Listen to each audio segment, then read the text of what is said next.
when you say languages, you have to understand the difference between a 10 and an 8.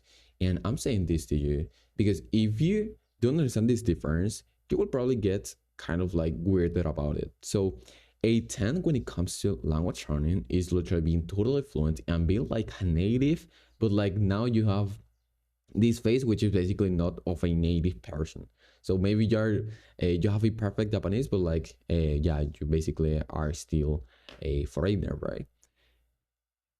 Aiming for that is actually not that efficient, and it actually takes way more time than you think.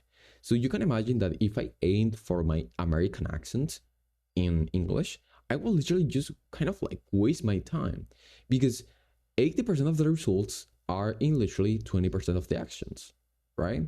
And so to obtain those 20% remaining, yeah, those 20 remaining percent, you basically have to spend like, I don't know, the double of the amount, the triple the amount, basically you have to spend way more time, right?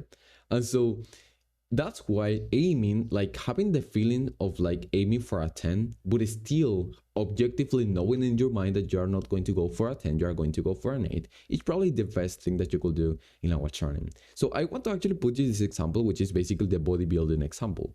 So if you aim for to have a basically a 10 out of 10 body, you basically have to eat every 3 hours on your day. You basically have to eat like, I don't know, a lot. And it's actually very painful because you have to eat until you actually feel kind of full. You should never be hungry. You should kind of be even like doing like whenever you eat, right?